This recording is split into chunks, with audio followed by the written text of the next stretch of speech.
समझ रहे ना? You should not bother about sir ये तो पढ़ाया नहीं हमने, अरे सर ये तो हुआ नहीं, ऐसा नहीं, जो हुआ है उसको अच्छे से करो, फिर देखो कितना मजा आता है।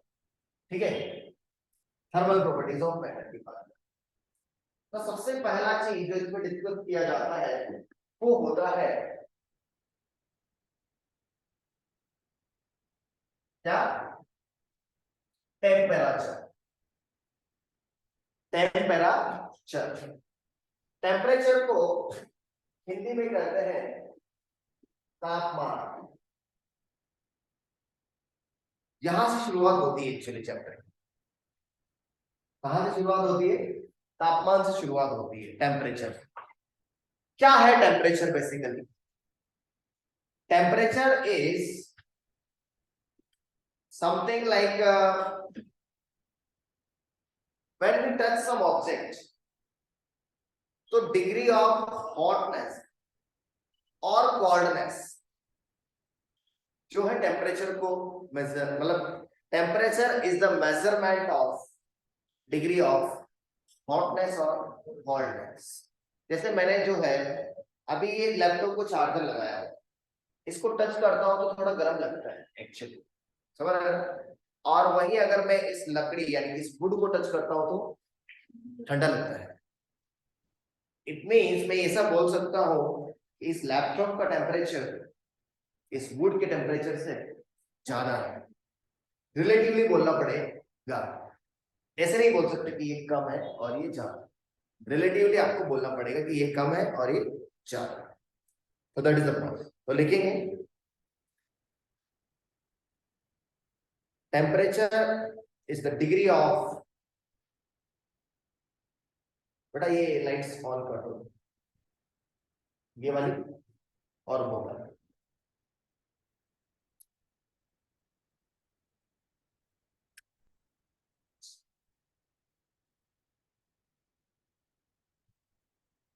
क्या लिखा? Temperature is the degree of hotness or coldness of an object. Temperature is the degree of hotness or coldness of an object. Temperature is a relative quantity. Temperature is a relative quantity. Relative होता है। Online बच्चों को कुछ भी दिक्कत हो तो तुरंत बताने का होता है ना, कोई दिक्कत नहीं है तो पुट थम्स अप।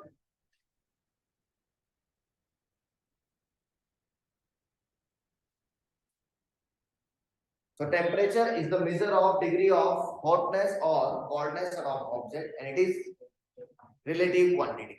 ये relative quantity होता है वैसे। It is a scalar quantity. देखो, it is a scalar quantity. It can be positive, negative or zero. Temperature positive भी हो सकता है, नेगेटिव भी हो सकता है, जीरो भी हो सकता है।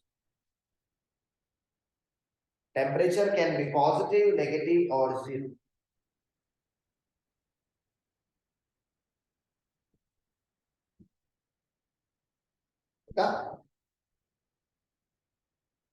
यूनिट ऑफ टेम्परेचर, टेम्परेचर के यूनिट्स क्या क्या हो सकते हैं बेटे? टेम्परेचर के यूनिट्स क्या क्या हो सकते हैं? Degree Celsius, kelvin, Fahrenheit, rumour, Rankine. लिखो ना, अरे लिखना है। क्या क्या बोला? डिग्री सेल्सियस या डिग्री सेंटीग्रेड भी बोलते हैं, सेल्सियस और सेंटीग्रेड सेम है। केल्विन, फ़ारेनहाइट, र्यूमर, तो र्यूमर र्यूमर थोड़ा यार, kelvin, Fahrenheit, degree Celsius. Degree kelvin नहीं होता बट डिग्री फ़ारेनहाइट होता है। केल्विन में डिग्री नहीं लगा, केल्विन इज केल्विन, डिग्री नहीं लगना क्योंकि वो एब्सोल्यूट हो।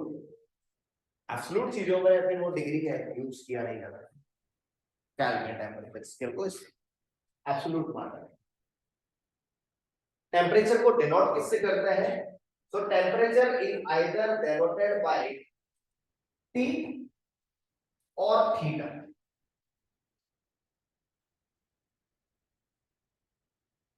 T या थीटा से लिखा जाता है।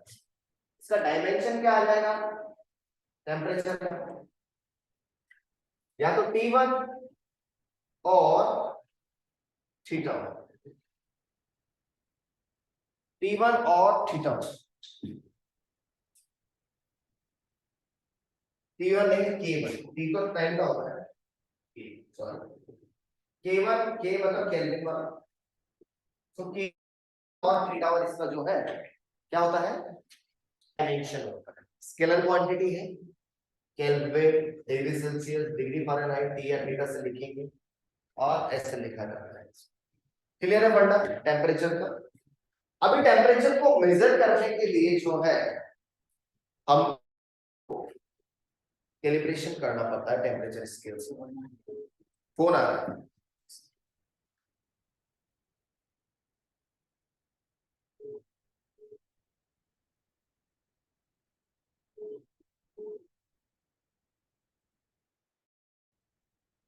फोन कैसे आ सकता है, मैंने तो बंद किया था।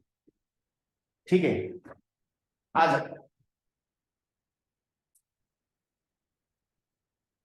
यूनिट हो गया डिवाइडेड बाय डायमेंशन। ओके थोड़ा आगे बढ़ो, नेक्स्ट लिखो temperature scales. Temperature scales basically thermometer. Thermometer से क्या करते हैं अपन, टेम्परेचर को मेजर करते हैं। टेम्परेचर को मेजर किया जाता है थर्मोमीटर से। अब तो देखो बायो के स्टूडेंट्स हैं, you know basically what is a thermometer, सुना है क्या कभी? बायो में नहीं पढ़ा है थर्मोमीटर, पढ़ा होगा थोड़ा सा समझ में, नहीं है बायो में नहीं है थर्मोमीटर, नहीं है केमिस्ट्री में है, केमिस्ट्री में भी नहीं है, अरे बाप ठीक है। थर्मोमीटर यानी कि temperature measuring device, temperature measuring device उसको ही थर्मोमीटर कहा गया। तो अलग अलग टेम्परेचर मेजरिंग डिवाइसेस या टेम्परेचर स्केल्स होते हैं, अलग अलग साइंटिस्ट लोगों ने अलग अलग बनाए, जैसे कि degree Celsius scale, degree Fahrenheit scale, kelvin scale, या फिर इसके अलावा भी बनाए गए जैसे कि constant pressure thermometer, constant volume thermometer, नाम है थर्मोमीटर के, थर्मोकपल जो कि वोल्टेज ईएमएफ पे बेस्ड होता है। तो हम नाम बुक करेंगे पहले और फिर उनको समझेंगे कि वो कैसे काम करता है। तो सबसे पहले सेल्सियस स्केल, फिर फ़ारेनहाइट स्केल, फ़ारेनहाइट स्केल, तीसरा केल्विन स्केल, फिर और constant volume thermometer, constant volume thermometer, फिर कांस्टेंट प्रेशर थर्मोमीटर, फिर थर्मोकपल। ये सब टेम्परेचर मेजरिंग डिवाइसेस होते हैं actually. Constant volume thermometer, constant pressure thermometer, thermocouple, Celsius scale, Fahrenheit scale, kelvin. Clear है बंदा? लेकिन ये सब का एक पर्टिकुलर इसमें जो स्टार्टिंग के तीन है वो बहुत इंपॉर्टेंट है। कौन कौन है स्टार्टिंग के तीन? सेल्सियस, फ़ारेनहाइट और केल्विन। ये हमारे सिलेबस में है एक्चुअली, ये नहीं भी रहेगा तो भी चलेगा, ये बहुत आसान होते बता दूंगा, कोई बड़ी बात नहीं, ये ज्यादा इंपॉर्टेंट है। तो टेम्परेचर स्केल्स का क्या किया जाता है एक्चुअली, कैलिब्रेशन किया जाता है। क्योंकि आपने बोला टेम्परेचर कैसा क्वांटिटी है, रिलेटिव। अब रिलेटिव है तो किसी एक को तो बाउंड्री मानना पड़ेगा। जैसे कल हम क्रिकेट खेल रहे तो उसमें बता था, देखो सर अगर बॉल इस बॉल के उधर चली गई तो दूर,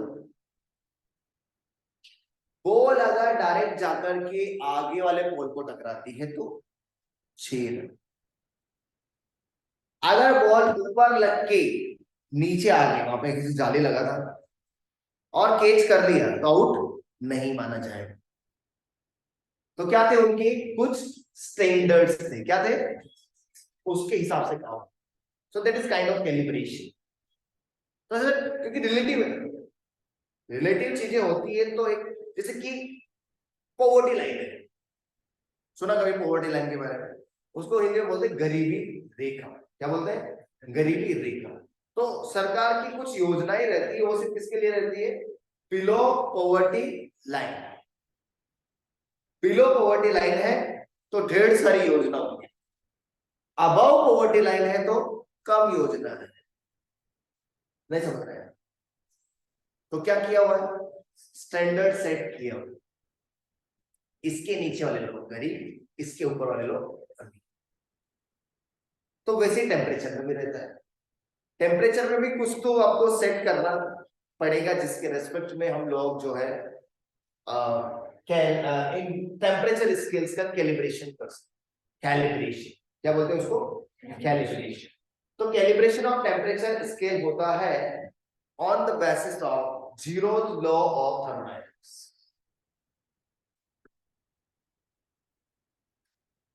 zeroth law of thermodynamics. Sir thermodynamics पढ़ा रहे, क्या पढ़ा रहे? पढ़ा रहे, ठीक है। जीरोथ लॉ ऑफ थर्मोडायनेमिक्स पढ़ा रहे। ये किस लिए काम आता है? For the calibration of the temperature scales. और स्टैंडर्ड पता है किसको लिया गया? स्टैंडर्ड लिया गया वाटर के फ्रीजिंग और बॉइलिंग पॉइंट। वाटर के फ्रीजिंग या melting point and boiling point को स्टैंडर्ड लिया गया एट रूम टेम्परेचर, कि भाई इस समय पर जो है, इस टेम्परेचर पर, कितने टेम्परेचर पर पानी उबलेगा और कितने टेम्परेचर पर पानी जो है वो आइस में कन्वर्ट हो जाए। उसके बेसिस पर टेम्परेचर स्केल्स का क्या किया गया? कैलिब्रेशन किया गया using which law? Zeroth law of thermodynamics. तो इसके अंदर लिखेंगे हम लोग, जीरोथ लॉ ऑफ थर्मोडायनेमिक्स के अंदर लिखते हैं। तो एक टर्म आती है थर्मल इक्विलिब्रियम। क्या आती है? थर्मल इक्विलिब्रियम का बेसिक मतलब है टेम्परेचर सेम हो जाए। जैसे कि मैंने बोला thermal equilibrium, A and B are in thermal equilibrium. Equilibrium कोई हमारे लिए नया चीज नहीं है, हम पहले भी देख चुके हैं। ट्रांसलेशनल इक्विलिब्रियम हम देख चुके हैं, है ना। फिर होता है रोटेशनल इक्विलिब्रियम, जो कि हम देखेंगे रोटेशन में।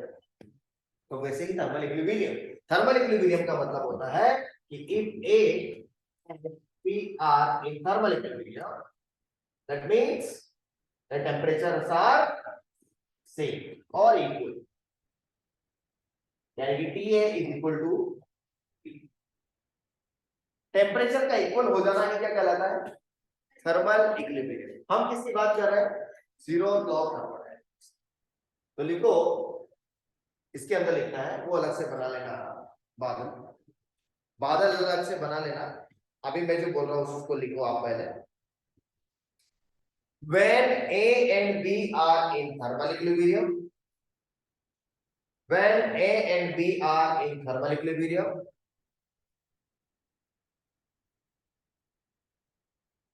comma, B and C are also in thermal equilibrium. B and C are in thermal equilibrium.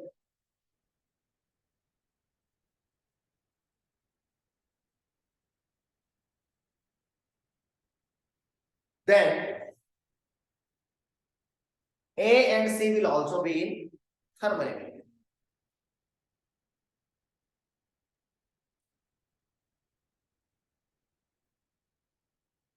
क्या लिखा?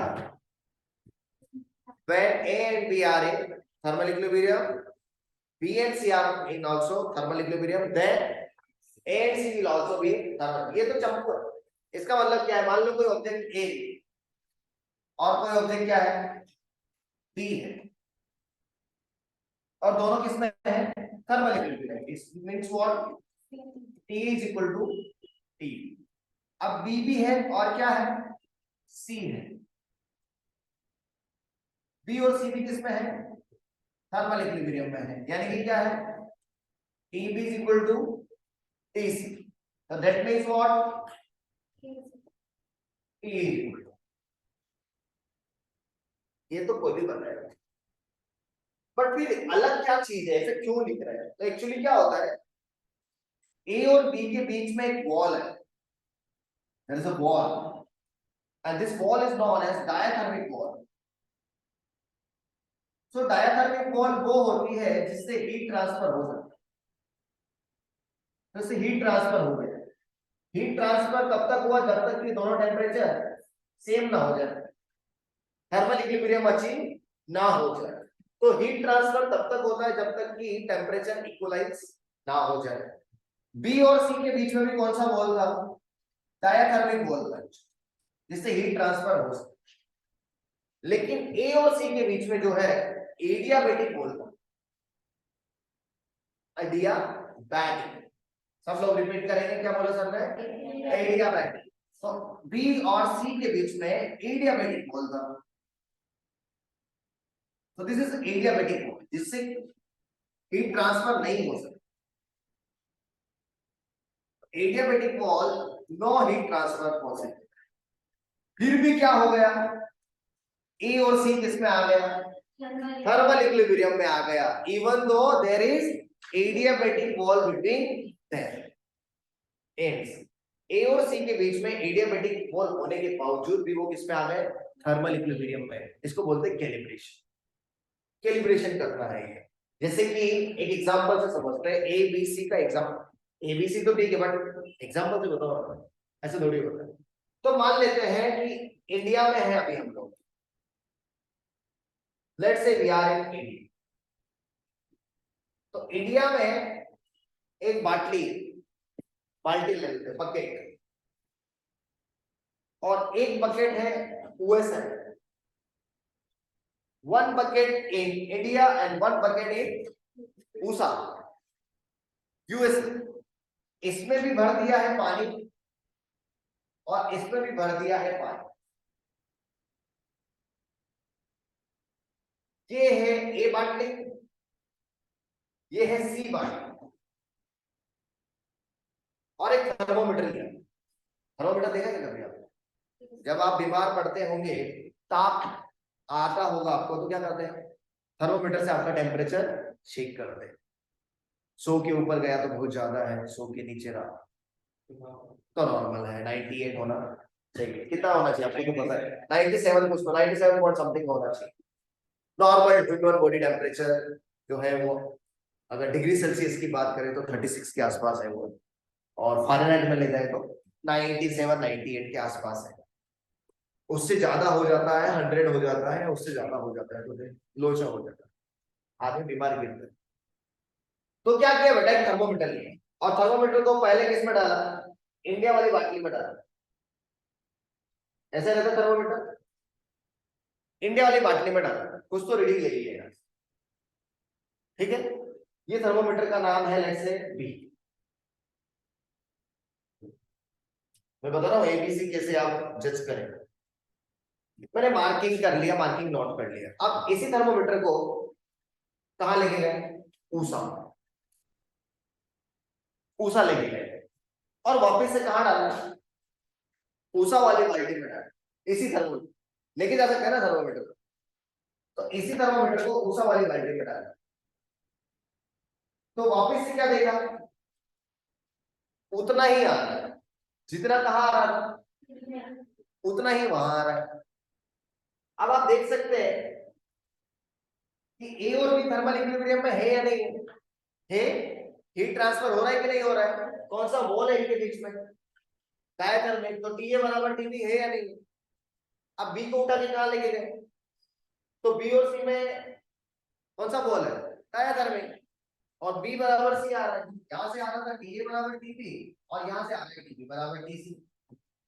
तो क्या क्या कंक्लूजन है, T is equal to TC. But India और ऑस्ट्रेलिया में कौन सा वॉल है, एडियाबैटिक। इंडिया और यूएसए में एडियाबैटिक वॉल होने के बावजूद भी बाल्टियों में जो पानी भरा है उनका टेम्परेचर क्या है, सेम। ऐसे कैलिब्रेशन किया जाता है। एक जगह चेक करो, एक आदमी को पकड़ो, उसका टेम्परेचर चेक करो, 99 आ रहा है। उस यूएसए का आदमी पकड़ो, उसका भी टेम्परेचर चेक करो, उसका भी 99 तक ही गया। तो क्या बोल सकते हैं, इसका टेम्परेचर और इसका टेम्परेचर सेम है। ऐसे कैलिब्रेशन हो, नहीं समझे आप? ऐसा एक लॉजिक से हम समझ सकते हैं इस चीज को कि ए और बी के बीच में एडियाबैटिक डायथर्मिक वॉल था, बी और सी के बीच में भी डायथर्मिक वॉल था, और ए और सी के बीच में एडियाबैटिक वॉल था, बट फिर भी टी ए बराबर टी सी। वो बोलने के लिए ऐसा करता है, सर ए बराबर बी बराबर सी, तो ए बराबर सी ना, और उसका मीनिंग तो समझो, उसका मीनिंग तो भी समझे कि ऐसा मतलब क्या है इसका, क्यों कैलिब्रेशन क्यों किया। तो जीरो लॉ बहुत यूजफुल है एक्चुअली। तो हम क्या करेंगे, लिखेंगे कुछ और चीज उसके अंदर, फिर ये सारे लिखो, उसी के अंदर लिखो, this law is useful for this law is useful for calibration of the temperature scales. This law is useful for calibration. Calibration का explain, calibration, CALIBRATION. This law is useful for calibration of temperature scales. Next slide से लिखो,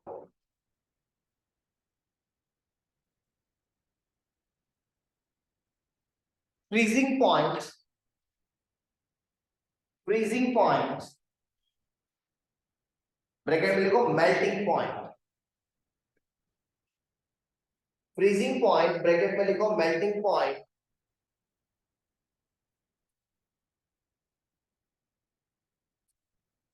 is of water and boiling point of water. Freezing, melting point of water and boiling point of water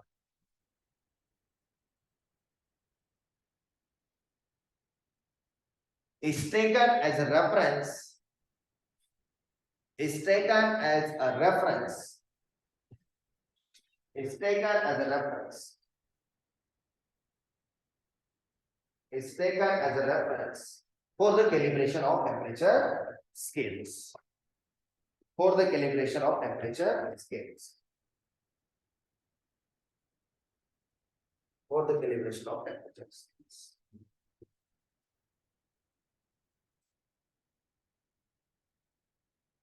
देखा, अभी ये बना रहा,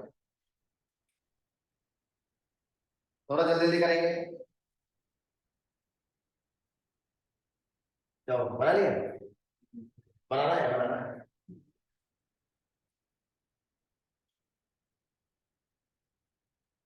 बेटा online बच्चों को समझ रहा है तो just say thumbs up, thumbs up वाला साइन, ऐसा वाला सिंबल भेजो, और किसी को दिक्कत हो तो दोबारा पूछना हो तो चेक बॉक्स में मुझे मेंशन करो।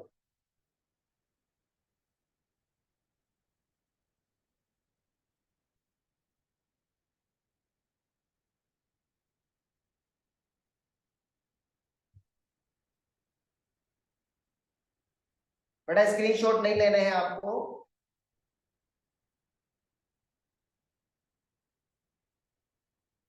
लिखना है पूरा। तो कितने टाइप की वॉल्स अपन ने देखी, there are two types of wall, क्या क्या है, एडियाबैटिक है, diathermic, adiabatic and diathermic walls भी है। एडियाबैटिक वॉल और डायाथर्मिक वॉल में क्या अंतर है, एक में हीट ट्रांसफर हो जाता है, heat transfer is due to the temperature difference, जहां जहां पर भी टेम्परेचर डिफरेंस होता है वहां पर हीट ट्रांसफर होता है, और एडियाबैटिक वॉल में हीट ट्रांसफर नहीं होता। तो थर्मल इक्विलिब्रियम आता नहीं आता, नहीं आता है, एडियाबैटिक वॉल में जो है थर्मल इक्विलिब्रियम नहीं आएगा।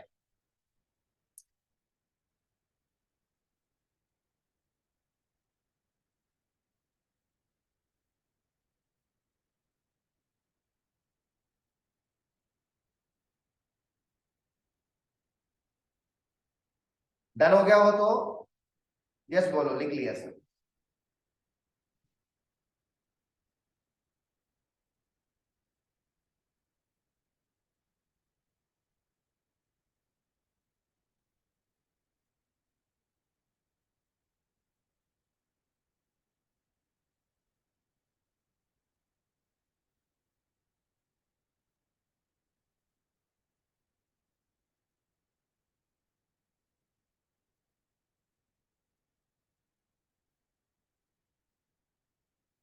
चले आगे। तो ऐसे होता है। अब ये बार बार इसमें ना हीट वर्ड आएगा, हीट। हीट होता क्या है, तो उसके बारे में हम, ये चैप्टर ही हीट ही है बेसिकली पूरा। तो डोंट वरी अबाउट इट, वो धीरे धीरे समझ जाएगा हीट होता क्या। थोड़ा आगे बढ़ते हैं और थोड़ा सा डेफिनेशन लिखते हैं बॉइलिंग पॉइंट मेल्टिंग पॉइंट का होता क्या है। तो सबसे पहले डेफिनेशन लिखेंगे हम किसका, बॉइलिंग पॉइंट का लिख लो। बॉइलिंग पॉइंट क्या होता है, तो बॉइलिंग पॉइंट का डेफिनेशन क्या है। बॉइलिंग पॉइंट का डेफिनेशन,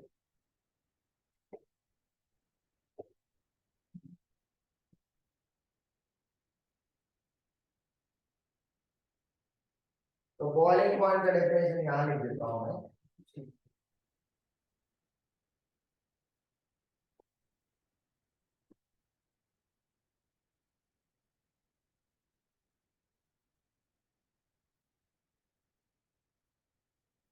तो बॉइलिंग पॉइंट का डेफिनेशन होता है the temperature at which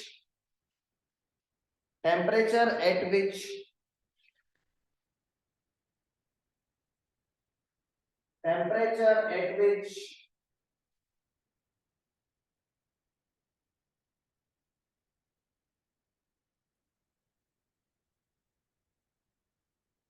liquid and gaseous phase are in equilibrium.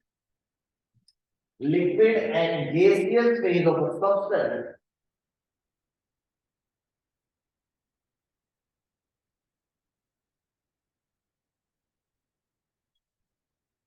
are in equilibrium.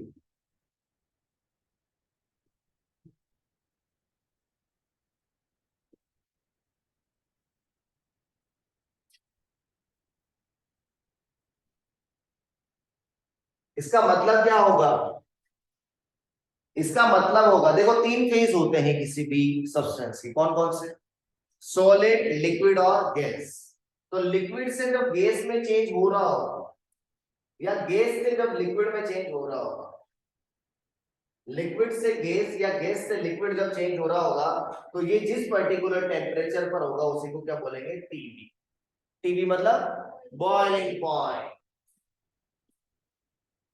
यानी कि ये फेज ट्रांसफॉर्मेशन जहां पर हो रहा होगा दैट इज बॉइलिंग। अच्छा तो फिर मेल्टिंग पॉइंट किसको बोलेंगे, हैं?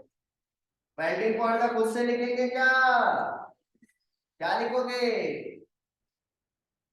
Temperature at which solid and liquid phases of a substance are in equilibrium, लिख लो, are in equilibrium, EQULI, equilibrium. Melting point का लिख रहे हैं खुद से आप, ऑनलाइन स्टूडेंट्स मेल्टिंग पॉइंट का खुद से लिख पा रहे हैं।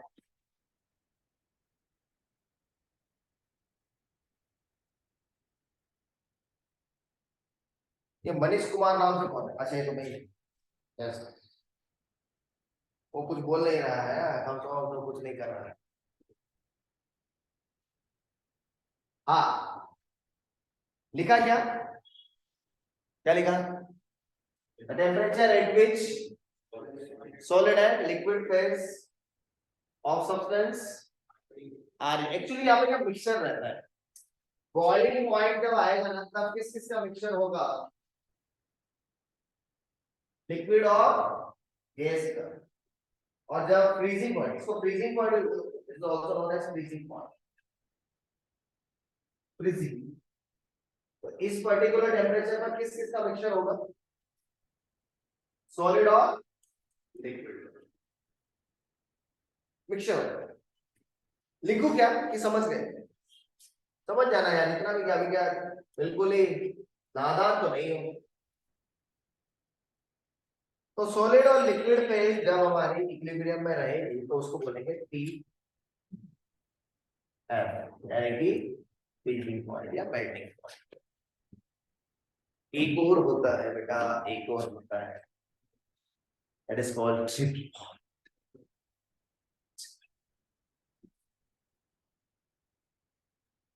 Triple point. ट्रिपल पॉइंट नाम से ही पता चल रहा है क्या होगा। ट्रिपल पॉइंट तीनों का मिलन होगा, यानी कि the temperature at which anybody wants to write the definition of triple point in the chat box. Online students, what will be the definition of the triple point?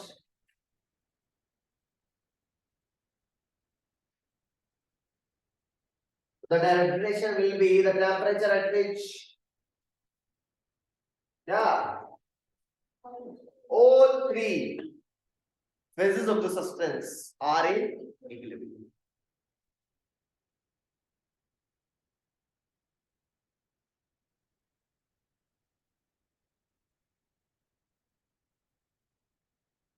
कौन कौन सी तीन phases? Solid, liquid और gas.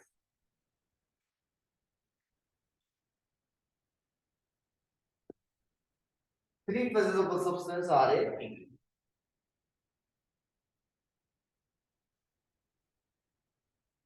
यानी कि इस जगह पर आपको पता लगाना बहुत मुश्किल हो जाएगा कि लिक्विड है कि सॉलिड है कि गैस है। पानी की बात करते हैं, पानी का मेल्टिंग पॉइंट, बॉइलिंग पॉइंट और ट्रिपल पॉइंट क्या होता है वो देखते हैं। क्या लगता है आपको क्या होता रहेगा? तो पानी की बात करते हैं, तो पानी का बॉइलिंग पॉइंट, पानी का बॉइलिंग पॉइंट जहां पर वो वाटर से स्टीम, किसमें स्टीम,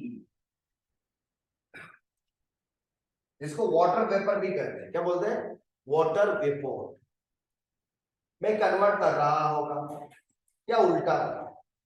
तो ये पर्टिकुलर टेम्परेचर कितना आता है 100 डिग्री सेल्सियस बॉइलिंग। बॉइलिंग के बाद मेल्टिंग, तो क्या होगा मेल्टिंग में? मेल्टिंग में जो है वो वाटर है जो आइस में, या आइस और वाटर का संयोग होगा और ये होता है 0 डिग्री सेल्सियस। कितना होता है 0 degree ice. Yes, solid phase में वाटर तो आइस को, solid phase of the water is called ice. And what is triple point, dear students? Triple point of water is very important actually. So many times they ask this point, triple point of water. So triple point of water is कितना है बेटे? -0.01 degree Celsius. पानी का triple point कितना खतरनाक है मित्रों, कितना है -0.01 degree Celsius, and it is also known as 273.15 plus, sorry, तो ये आ जाएगा 0.6।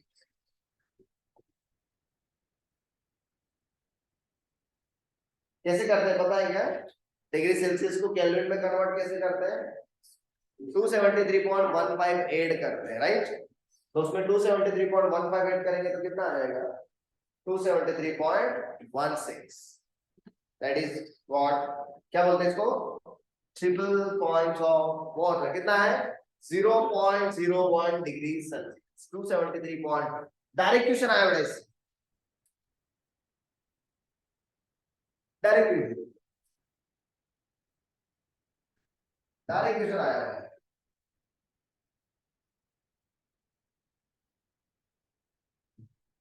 Direct what is triple point of point? इसमें तीनों फेजेस एक साथ कोएग्जिस्ट कर सकती है।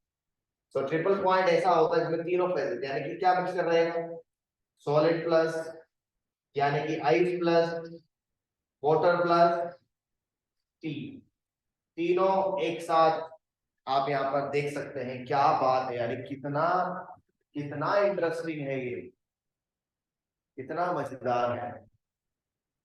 Physics is the subject of happiness और इंटरेस्ट, शुड बी कवर्ड। मैं नहीं बोल रहा हूं, टॉपिक बोल रहे हैं। फिजिक्स नहीं किया जीवन में तो जीवन में किया ही क्या? तीनों पॉइंट कवर हो गए। कौन कौन सा? Boiling point, melting point, triple point.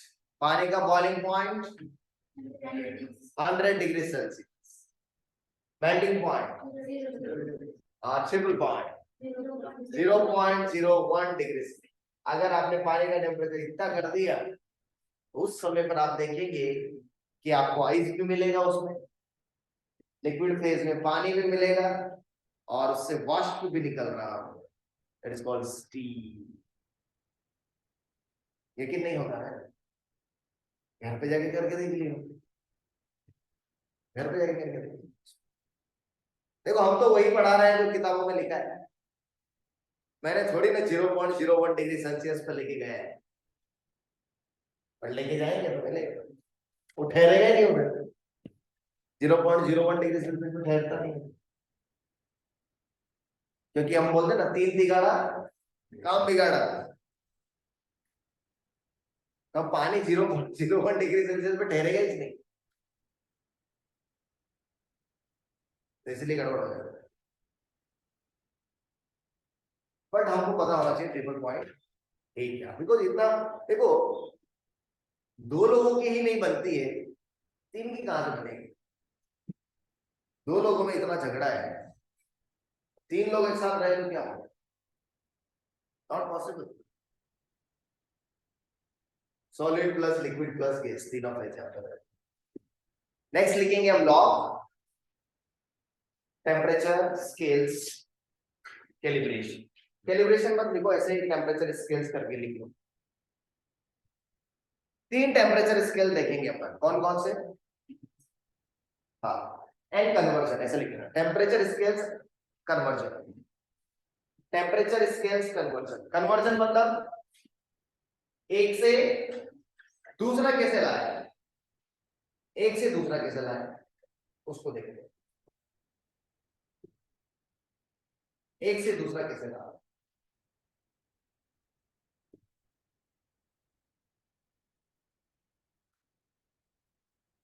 चलो एक से दूसरा। तो टेम्परेचर स्केल्स कन्वर्जन स्टैंडर्ड किसको सेट किया गया है? पानी के फ्रीजिंग और बॉइलिंग पॉइंट को। तीन स्केल बना लेते हैं, तीन। कौन कौन सा है तीन में? अच्छा, आपको पता होना चाहिए, क्या पता होना चाहिए? मैं बताता हूँ। आपको पता होना चाहिए कि जो हमारे थर्मोमीटर्स होते हैं उसके अंदर भरा रहता है मर्क्यूरी। क्या भरा रहता है? मर्क्यूरी। पानी नहीं भरते, पेट्रोल भी नहीं भरते, डीजल भी नहीं भरते। पता लगा पेट्रोल भरा और उसको थर्मोमीटर को किसी का टेम्परेचर मेजर करने के लिए ऐसे मुंह में डाला तो मुंह जल गया भाई। हो सकता है कि नहीं हो, थोड़ा बहुत लीक कर गया तो हो जाएगा ना काम। ठीक है, तो टेम्परेचर चेक करने के चक्कर में कुछ चेक करने लायक नहीं बचे, बिकॉज ऑक्सीजन भी है वहां पर। नहीं, ऑक्सीजन नहीं है, हो सकता है आग लग जाए, कुछ भी हो सकता है। डीजल भी नहीं है, मर्क्यूरी ही लेते, पानी नहीं लेते। पानी का क्या है, डेंसिटी कम होता है। तो अगर पानी का टेम्परेचर इंक्रीज होगा, होता क्या है, टेम्परेचर इंक्रीज होने से वो जो मर्क्यूरी का लेवल है वो बढ़ता है और उससे हम मेजर कर लेते हैं बेसिकली कितना बड़ा। मैं समझा? पानी का लिया ना तो पानी का डेंसिटी कम होने से वो हो सकता है ज्यादा बढ़ जाए, तो इतना बड़ा आपको फिर समझ रहे हैं, इतना बड़ा थर्मोमीटर बनाना पड़ेगा। फिर उसको लेके कैसे चलेंगे? जैसे सन्यासी लोग डंडा लेके चलते हैं वैसे लेके चलना पड़ेगा। So that is not possible. Therefore हम लोग वैसा नहीं करते। तो हमारे पास डिग्री स्केल कौन कौन से हो गए? डिग्री सेल्सियस, फिर डिग्री फ़ारेनहाइट और केल्विन। केल्विन का सिर्फ के ही लिखते हैं। ये केल्विन स्केल बहुत स्पेशल है, बताता हूँ थोड़ी देर बाद। पहले हम कन्वर्जन सीख लेते हैं। पानी का क्या क्या लेना है मैंने? फ्रीजिंग पॉइंट और बॉइलिंग पॉइंट। अब ये मेरे हिसाब से रहता है। तो डिग्री सेल्सियस ने बोला कि मैं पानी के फ्रीजिंग पॉइंट को 0 लूंगा और पानी के बॉइलिंग पॉइंट को क्या लूंगा? 100। ये किसकी चॉइस है? सेल्सियस। फ़ारेनहाइट ने बोला नहीं, मेरी ऐसी चॉइस। मेरे लकी नंबर है वो ये है, तो जो मेरे लकी नंबर है मैं उनको ही फ्रीजिंग पॉइंट और बॉइलिंग पॉइंट लूंगा। केल्विन ने बोला ठीक है, मेरे लकी पॉइंट थोड़े से अलग है और मेरा भी स्केल इसमें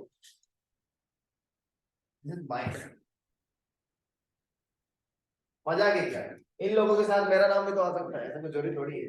तो this is my scale x, my scale है।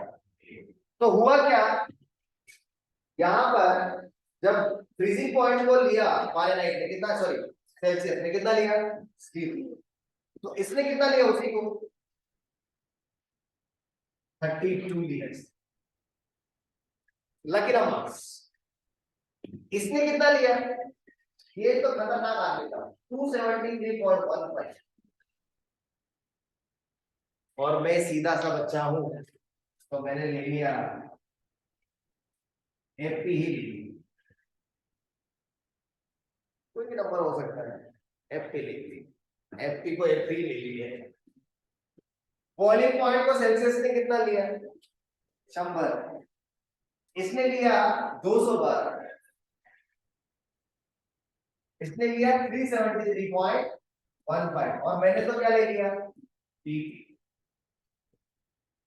कोई भी रैंडम टेम्परेचर लेते हैं, रैंडम टेम्परेचर इसका हो गया लेट्स से टीसी, तो इसका रैंडम टेम्परेचर क्या हो गया? टीएम, और इसका रैंडम टेम्परेचर क्या हो गया?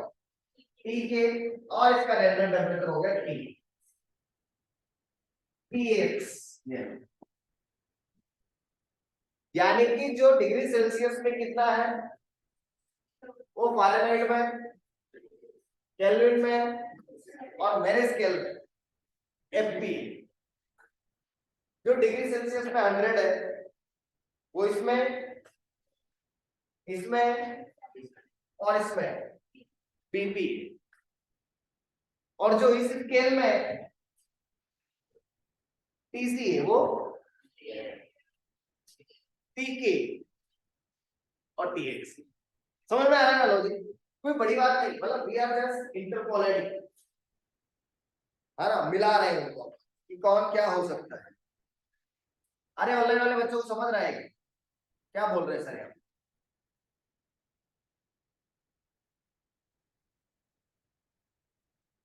यस। अब सुनो, अब मुझे इसमें रिलेशन निकालना है। तो रिलेशन कैसे निकाला गया? डिग्री सेल्सियस में यहां से यहां तक कितना गैप है? 100 गैप है कि नहीं? यानी कि इसने 100 इक्वल डिविजन बना लिया। इसमें यहां से यहां तक कितना गैप है? करो माइनस, 212 माइनस 32, 180। तो इसने 180 इक्वल डिविजन बना लिए।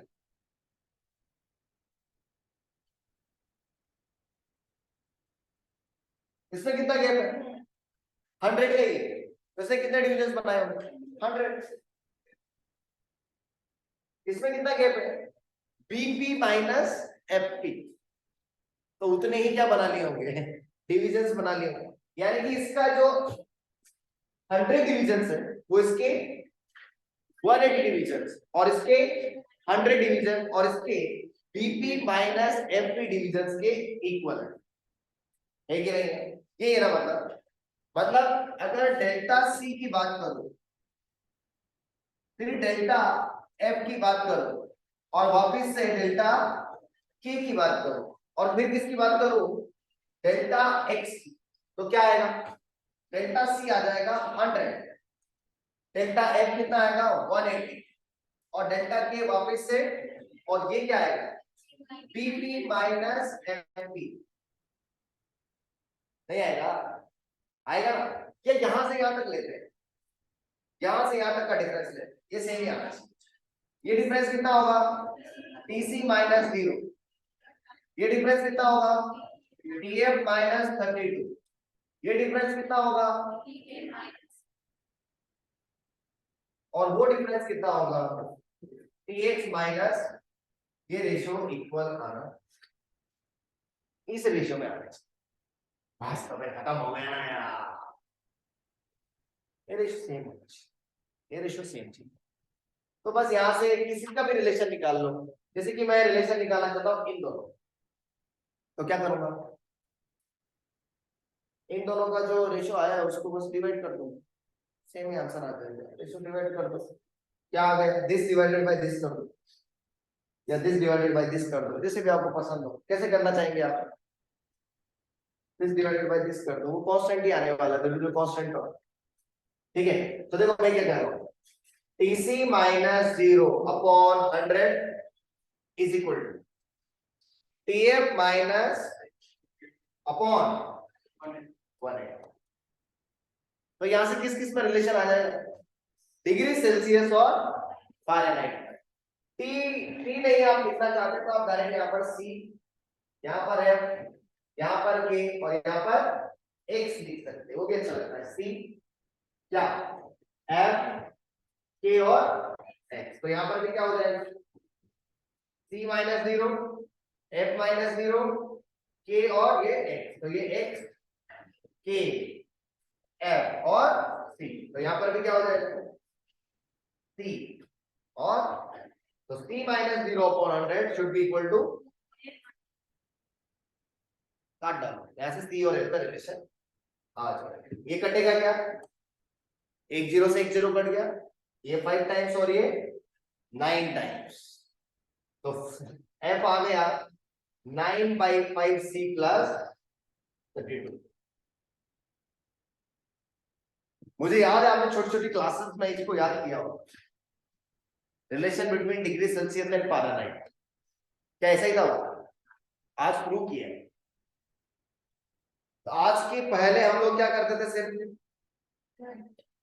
रट लेते थे, रट लेते थे उसको। आज प्रूव ही कर रहे हैं, और फिर भी हमको रटना ही। प्रूव तो सिर्फ इसलिए कर रहे हैं कंसेप्ट समझने के लिए, पर अल्टीमेटली तो रटना ही पड़ेगा ना। क्या आया? एफ इज इक्वल टू, बैठो इधर, बैठ जाओ, दिख रहा है क्या? तो एफ क्या आ गया बेटा? 9/5c plus 38। अब कोई भी सी वैल्यू ले लो तो एफ आ जाएगा, कोई भी सी आप ले सकते। और delta C upon delta F कितना आया? देखिए delta C upon delta F कितना आया? 100 अपॉन 180, दैट इज, बोला 5/, ये ध्यान रखना। अच्छा, और किस पे रिलेशन निकालना चाहते हैं आप? फारेनहाइट और केल्विन में भी निकाल सकते हैं इसे, और किस में निकाल सकते हैं? केल्विन में और डिग्री, केल्विन डिग्री सेल्सियस में निकालते थे। हाँ, तो this is the relation between degree Celsius and degree Fahrenheit. आप किस में निकालें? Relation between degree Celsius and kelvin. आपको पता है क्या आने वाला है, बट प्रूव करते हैं क्या आता है। कैसे करेंगे? वैसे ही करेंगे, बिल्कुल। कैसे करेंगे? This divided by this, sorry by this, c minus 0 upon 100 should be equal to k minus 273.15 divided by 100 से, तो k क्या आ गया? c प्लस, सही है गलत है? ये तो देखा देखा ना रिलेशन लग रहा है। यार तुम सबकी बात कर रहे हो, मुझे अच्छा लग रहा है, लेकिन मेरे स्केल की तो कोई बात ही नहीं कर रहा है। मैंने भी तो स्केल बनाया है, उसका नाम क्या है, एक्स। उसकी तो कोई बात ही नहीं कर रहा है, ये तो गड़बड़ हो जाएगा। डिग्री सेल्सियस की बात सब कर रहे हैं, फ़ारेनहाइट की बात सब कर रहे हैं, मेरी बात कोई नहीं कर रहा है। आपके घर में भी ऐसा होता होगा, कुछ लोग आते हैं किसी का तारीफ करते हैं, ये बहुत अच्छा है, ये वो ऐसा, आपका ही नहीं बोलते, बाकी सबका बोल देते। ऐसा लगता है, ऐसा लगता है गला दबा दो। न रहेगा मांस, न बचेगी। इसीलिए एक ट्रिक लिखते हैं, उस ट्रिक से किसी का भी निकाल सकते हैं। किसी का मतलब किसी का भी, किसी का भी ट्रिक। ट्रिक कुछ नहीं है, एड़ा बनाओ आपको देखो।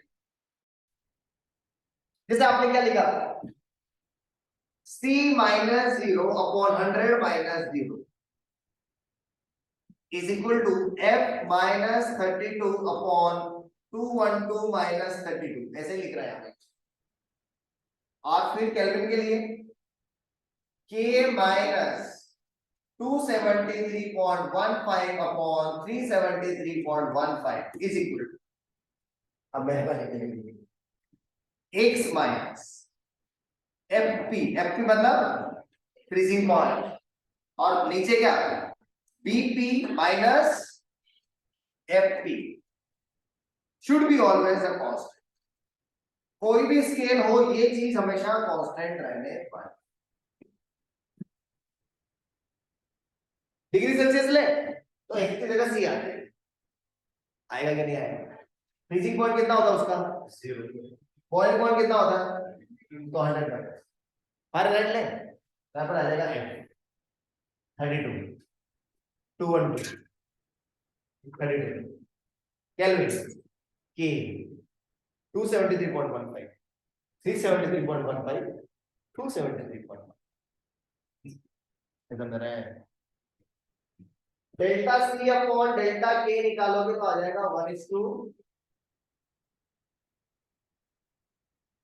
यानी कि जितना चेंज केल्विन में आएगा उतना ही चेंज डिग्री सेल्सियस में आएगा, ये ध्यान रखना। केल्विन 2 से बढ़ा तो डिग्री सेल्सियस भी 2 से बढ़ेगा, केल्विन 5 से घट गया तो डिग्री सेल्सियस भी 5 से घट जाएगा। बट दैट डजंट मीन कि केल्विन 2 है तो डिग्री सेल्सियस भी 2, केल्विन 9 है तो डिग्री सेल्सियस भी 9 है, ऐसा नहीं। चेंज इक्वल हो। ट्रिक याद हो जाएगा क्या, क्या है trick, x minus F P upon B P minus F P is constant for all temperature scales. कोई भी नहीं, क्योंकि कल जाकर के वो भाई बेटा है साहिल, वो बोलेगा क्या सर अपना बना दिया आपने, मेरा भी बनाओ एक टेम्परेचर स्केल। तो मेरा टेम्परेचर स्केल ऐसा है जिसमें पानी के फ्रीजिंग पॉइंट को माना है -80 और पानी के बॉइलिंग पॉइंट को माना है 200। ये मेरे स्केल, क्योंकि मेरे लकी नंबर। अब डिग्री सेल्सियस में अगर 40 है तो मेरे स्केल में रीडिंग क्या होगा बताओ, इस तरीके से। साहिल का टेम्परेचर स्केल माइनस साहिल ने जो फ्रीजिंग पॉइंट माना है, साहिल ने जो बॉइलिंग पॉइंट माना है, साहिल ने जो ब्रीजिंग पॉइंट माना है, is equal to c minus 0/100 minus c। और फिर c 40 था तो c को 40 डाल देंगे, x निकल गया। करेंगे ऐसे क्वेश्चन, पहले लिख लो आप। तो ऐसे टेम्परेचर स्केल्स का हम लोग कैलिब्रेशन किया करते हैं। तो ये तीनों भी टेम्परेचर स्केल, आई मीन चारों भी टेम्परेचर स्केल हमारे लिए इंपॉर्टेंट है।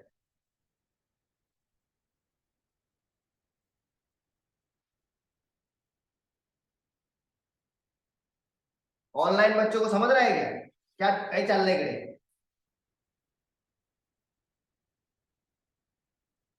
अरे थम्स अप तो कर दो यार।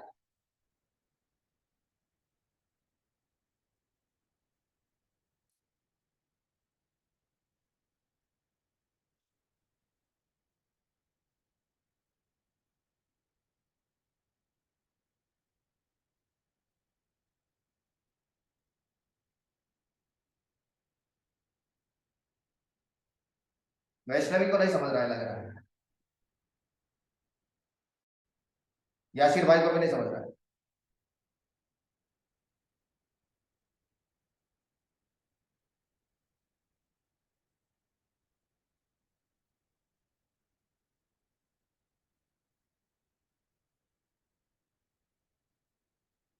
नहीं दिखाई।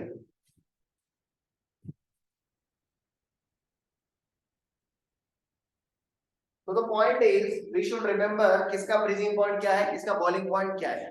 डिग्री सेल्सियस में क्या है 0 और 100, फ़ारेनहाइट में क्या है 32 और 212, केल्विन में क्या है 273.15 है 373। और मेरे वाला स्केल में कुछ भी मतलब कुछ।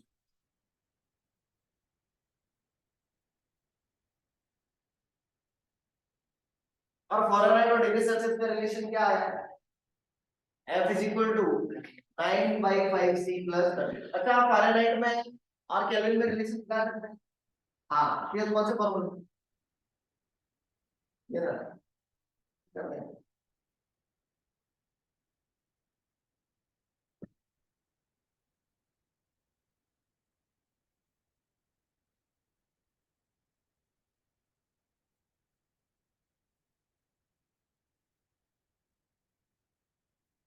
हो गया क्या,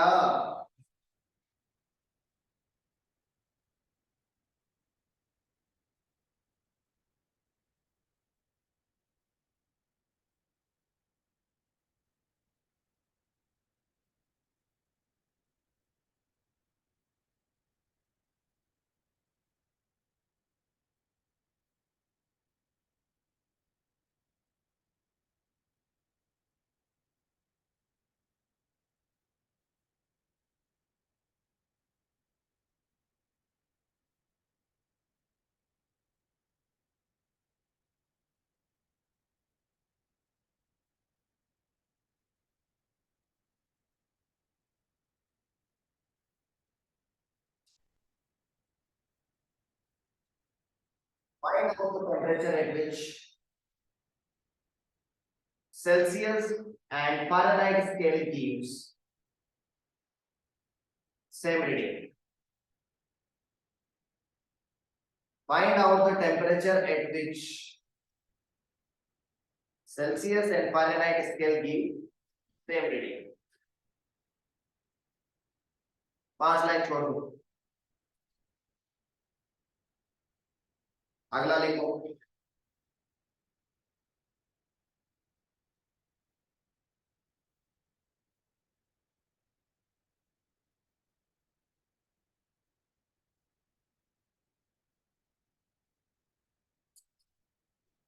A temperature scale capital X, a temperature scale capital X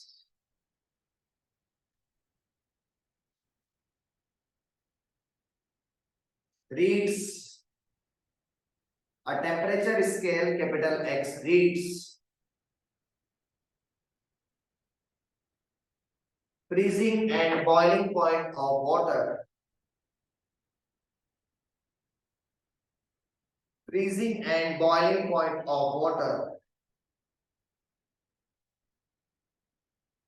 -20 and 60 respectively.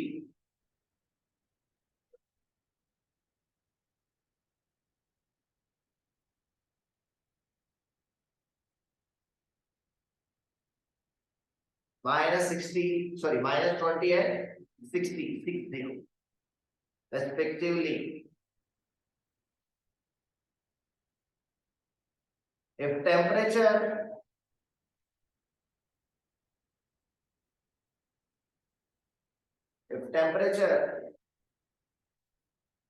of an object, नहीं यही क्वेश्चन है। If temperature of an object shows 45 degree Fahrenheit, then reading of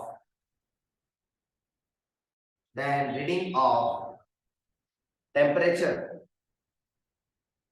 in scale X will be, then reading of this temperature in scale x will be, वही 4-5 line छोड़ दो। अगला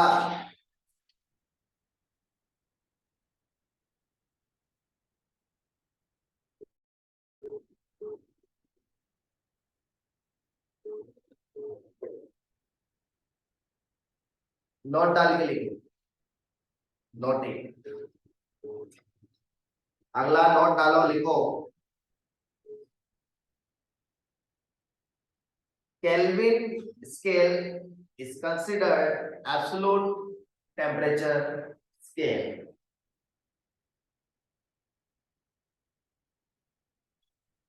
Kelvin scale is also called absolute temperature scale because at OK temperature, okay temperature, okay मतलब 0 calorie, okay at okay temperature nothing is okay, ऐसे नहीं लिखना है। At okay temperature, at okay temperature bracket में लिखो -273.1615 डिग्री सेल्सियस, -273.15 डिग्री सेल्सियस, ये होता है ओके का मतलब। At temperature, even the spin motion of electron inside an atom stops.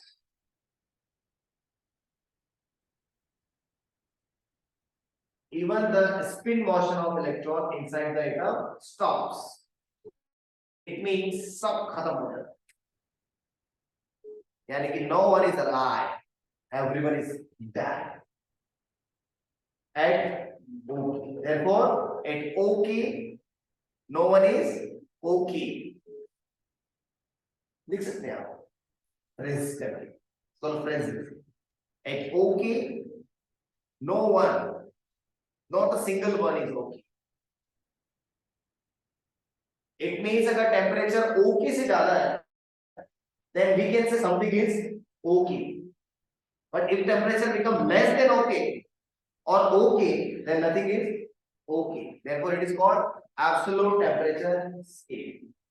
0 degree Celsius पे everything is OK.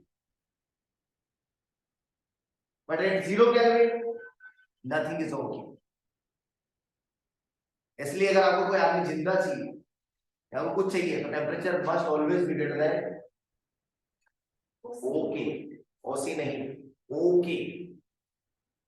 ओके से ज्यादा टेम्परेचर है तो सब ठीक है, और टेम्परेचर ओके या ओके से कम हो गए तो खत्म, सब खत्म, सब। तो आपने देखा होगा पहाड़ों पे लोग रहते हैं, वहां का temperature 2 degree 1 degree, sometimes 0 degree, -10 degree, -273.15 तक को दिख रहा है। अरे इंसान तो -50 में मर जाएगा, -50 डिग्री सेल्सियस में इंसान जम जाता है। पानी कब जमता है पता है? 0 डिग्री सेल्सियस, -50 पे, -50 डिग्री सेल्सियस पे आपका जो ये क्या बोलेंगे खसा ना ना ना नोज मराठी में नाक, तो नाक में जो सांस आ जाती है ना तो वो बंद हो जाएगा दोबारा, you can not breathe on, blood भी जो है जम जाएगा उस पर्टिकुलर टेम्परेचर। तो वो केल्विन एक अलग ही टाइप का स्केल, समझ रहे नहीं समझ रहे? समझा करो बात समझेंगे तो मजा आएगा। So the point I wanted to make is that OK, यानी कि 0 Kelvin, that is called -270 feet पर ये कहलाता है हमारा where nothing is OK, no one is OK, 0 Kelvin। और T अगर OK से ज्यादा है तो फिर ठीक है ना, मतलब ये क्या है, ठीक है टेम्परेचर, यानी कि this is okay, okay is not, ठीक है तो जीरो इज ओके, मतलब पार्टिकल्स चलेंगे, मॉलिक्यूल्स चलेंगे, वाइब्रेशंस होगा, गैस के मॉलिक्यूल्स ट्रेवल करते हैं कुछ फाइनाइट स्पीड पे, इतना टेम्परेचर रहा तो इससे ज्यादा रहा, ओके पे रुक जाता है, ओके पे खत्म हो जाती है, यानी कि इस टेम्परेचर पर क्या होती है, kinetic energy of gas molecules becomes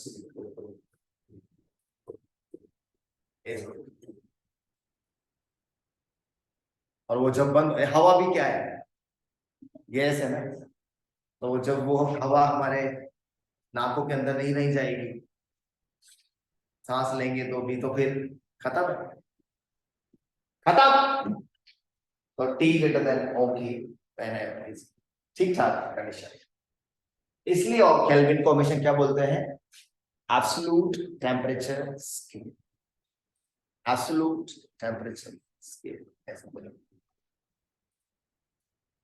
तो 0 केल्विन से नीचे नहीं जाने का, बस गड़बड़ हो जाएगा कि नहीं हो जाएगा, हो जाएगा।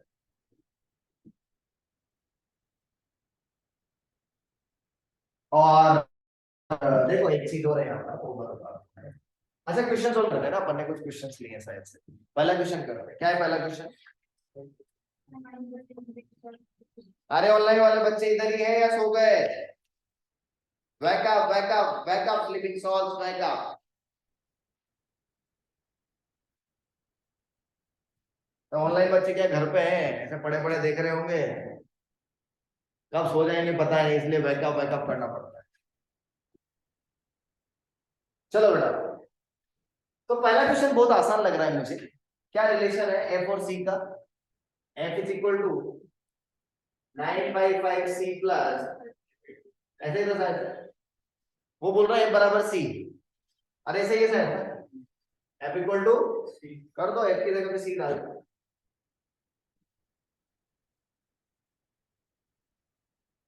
उधर फेंक दो, तो सी माइनस 9c/5 इज 32, कितना आ जाएगा, -4c/8 5 सा, तो -40 पर दोनों इक्वल हो गए, ये वो टेम्परेचर है जहां पर दोनों इक्वल, यानी कि डिग्री सेल्सियस में जब -40 होगा तो फारेनहाइट में भी क्या होगा, -40, इसका यही एक आंसर नहीं है, इसका दूसरा आंसर भी है, ये जनरलाइज आंसर है, दूसरा आंसर में क्या हो सकता है, मुझे बताओ, ये डिग्री सेल्सियस और ये फारेनहाइट, तो डिग्री सेल्सियस और डिग्री फारेनहाइट में यहाँ पे जब 0 होता है तो यहाँ पे कितना होगा, 32, यहाँ पे 100 होता है तो यहाँ पे, इसका मतलब क्या है कि एक ऐसा भी यूनिट हो सकता है, देखो ये घटेगा तो किसमें जाएगा, नेगेटिव, बट ये घटेगा तो पॉजिटिव में ही रहेगा कुछ समय तक, है ना, तो एक वैल्यू ऐसा भी हो सकता है जब ये तो नेगेटिव में चला जाएगा, बट ये किस में रहेगा, पॉजिटिव, यहाँ पे तो आपने क्या किया, एफ इक्वल टू सी कर दिया, बट ऐसा भी हो सकता है कि जो एफ है वो -c हो, या जो सी है वो -f हो, उल्टा, क्योंकि देखो ऐसा है, एक डिग्री सेल्सियस है, एक फारेनहाइट, ये 0 है, ये 32 है, देखना ये कम होगा तो ये भी कम होगा, ऑब्वियस सी बात है, बट ये प्लस में ही रहेगा, ये किस में चला गया, तो एक ऐसा भी रीडिंग आएगा जब ये माइनस में और ये प्लस में, तब भी वो मैग्नीट्यूड वाइज इक्वल हो, लेट्स से ये हुआ -10 और ये है +10, अभी तो क्या हो रहा है, ये -40 सी, तो फारेनहाइट भी -40, बट ऐसा भी हो सकता है कि उसमें डिग्री सेल्सियस तो हो माइनस में और फारेनहाइट किसमें हो, प्लस, ऐसा भी हो सकता है, एक रीडिंग इससे भी आ जाएगी, किससे आ जाएगी, एक रीडिंग किससे आएगी मित्रांनो, एक सी तो माइनस में और एफ किस में, प्लस में। तो यहां पर मैं डाल सकता हूं एफ इक्वल टू माइनस या सी इज इक्वल टू माइनस, है ना। तो एफ की जगह क्या डाल दो, माइनस। यहाँ पे डाल दो एफ की जगह क्या, माइनस। डाले तो सी निकल गया, या सी की जगह क्या डाल दो, माइनस है, तो यहाँ पे सी की जगह माइनस एफ डाल दो, क्या आ जाएगा, एफ इज इक्वल टू 9/5, सी की जगह 5, तो क्या आ जाएगा, वो उधर जाएगा तो 1 + 9/5 F is equal to 32। 1 + 9/5 14/5 is equal to 32। काट डालो, ये 7 और ये कितना 16, है ना। 16 5 सा 80, 80/7, ऑलमोस्ट कितना 11 पॉइंट समथिंग। 11 टाइम्स करेंगे तो कितना 77, फिर 3 बचेगा, 4 टाइम्स 11.4, यानी कि जब फ़ारेनहाइट 11.4 होगा ना, तब डिग्री सेल्सियस कितना होगा, -11।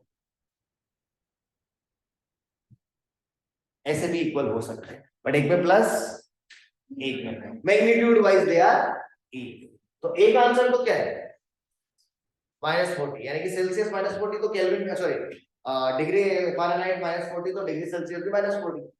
लेकिन एक ऐसा भी हो सकता है फ़ारेनहाइट +11.4 और डिग्री सेल्सियस -11.4। ये जे एडवांस ने पूछा था, बच्चे सब क्या ठोक के आए थे, -7, बट उन्होंने क्या बोला था, magnitude wise they are equal. तो मैग्नीट्यूड वाइज इक्वल में 11.4 है। अरे समझे क्या, ये पहले का आंसर है, 5 लाइन में हो जाएगा, इसीलिए 5 लाइन छोड़ा है। लिखो लिखो लिखो, फिर दूसरा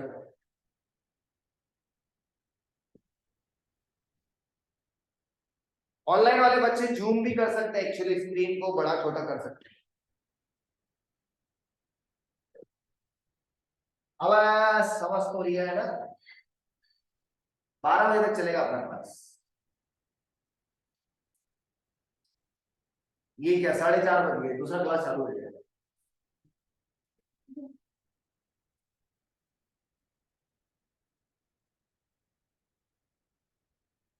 लिख लिया तो थम्स अप कर देंगे बेटे ऑनलाइन वाले।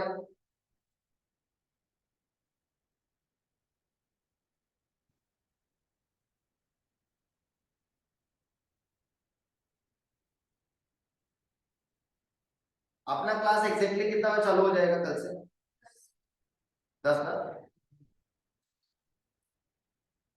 आज थोड़ा सा डिले हो गया वो समझाने के लिए प्रोसेस वगैरह से।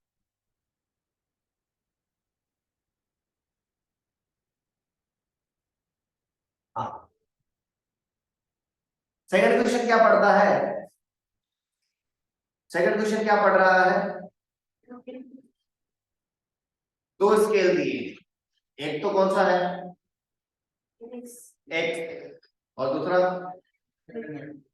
फ़ारेनहाइट। तो लिख देते हैं एक्स और फ़ारेनहाइट का रिलेशन।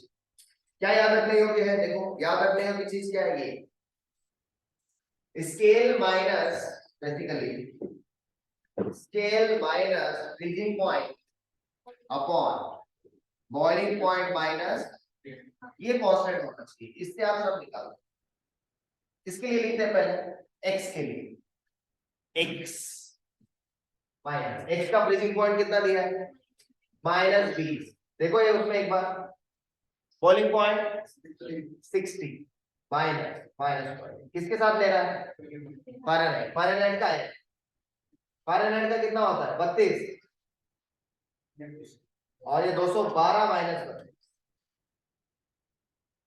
मैं करेंगे, कितना आ जाएगा, x + 20 upon 80 is equal to, Fahrenheit दिया उसने कितना है 45, तो 45 minus upon 80, 100।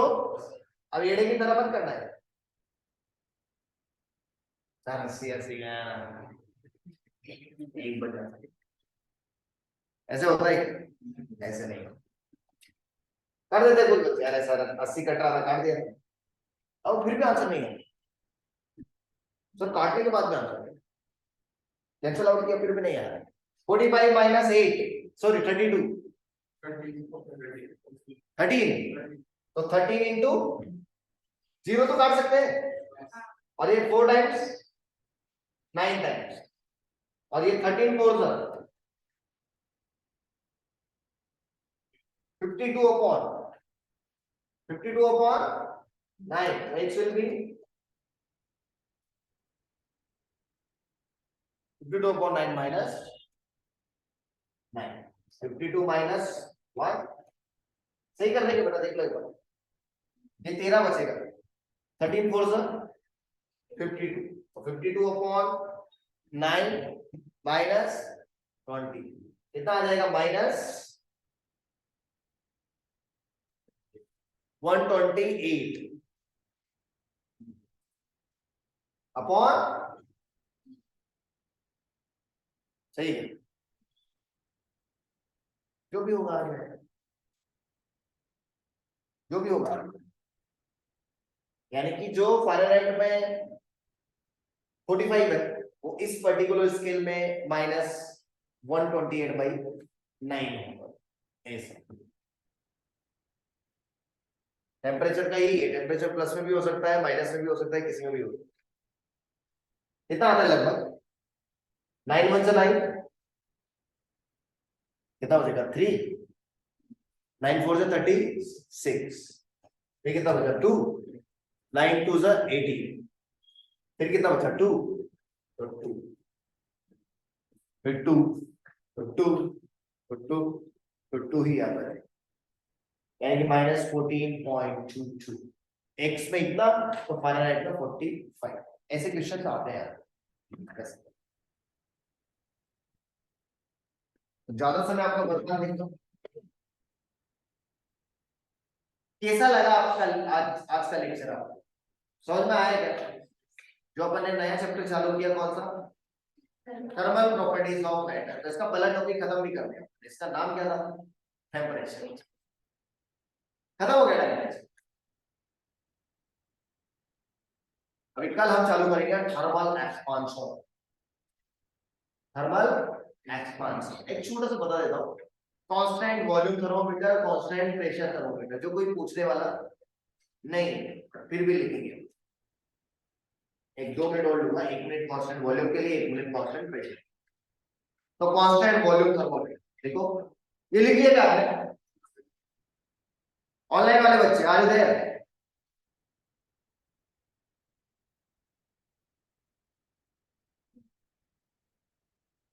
Constant volume thermometer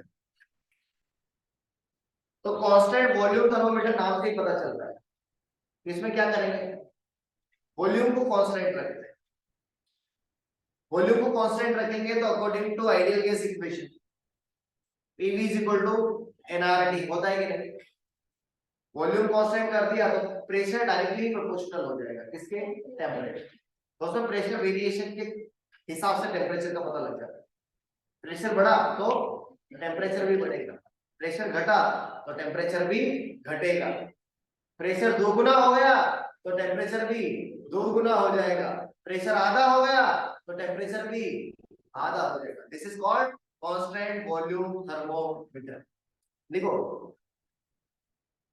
constant volume thermometer के अंदर लिखो at constant volume of the container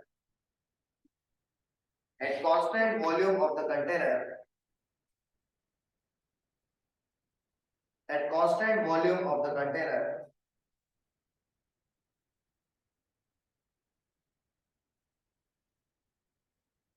temperature is directly proportional to क्या pressure यानी कि T proportional to P यानी कि T1 upon T2 is equal to T1 upon T2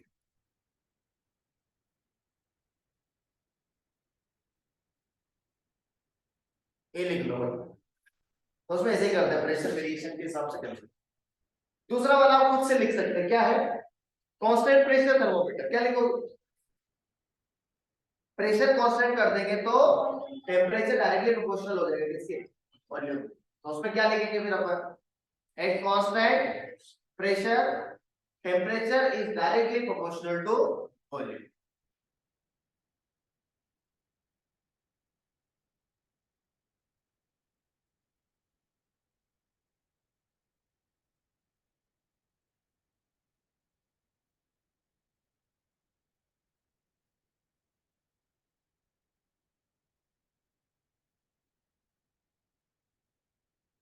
लिख रहे हैं कि बताओ? At constant pressure temperature is directly proportional to volume, यानी कि T प्रोपोर्शनल टू V, यानी कि T1 upon T2 will be T1 upon V।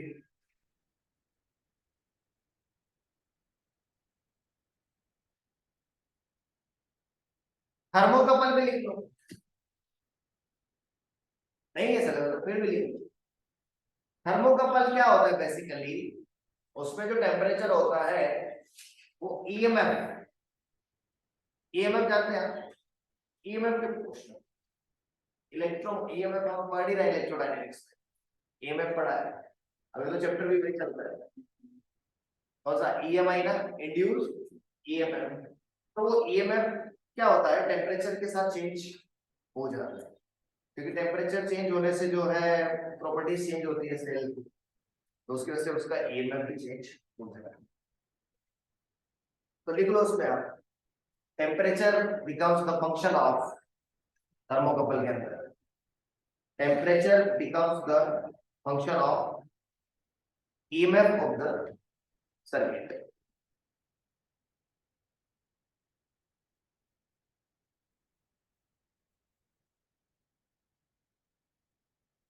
तो काफी है थर्मोकपल के लिए। तो ये टेम्परेचर का पूरा अपन ने डाटा देख लिया, कल अपन एक्सपेंड करेंगे, थर्मल एक्सपेंशन के बारे में चर्चा करेंगे कि थर्मल एक्सपेंशन कैसे होता है, कितने टाइप का होता है, फिर थर्मल एक्सपेंशन कंप्लीट करने के बाद उसके एप्लीकेशंस देखेंगे, फिर हीट के बारे में देखेंगे, कैलोरीमेट्री के बारे में, फिर कंडक्शन के बारे में देखेंगे, और फिर रेडिएशन के बारे में देखेंगे, और फिर चैप्टर खत्म हो जाएगा। यही है मतलब मोटा मोटा तो यही देखा जाएगा। फिर थर्मोडायनेमिक्स करेंगे, उसमें दो चार चीजें काइनेटिक थ्योरी के साथ देंगे, एक दो चीज thermal physics. Thank you very much today for joining this wonderful lecture on thermal properties of matter.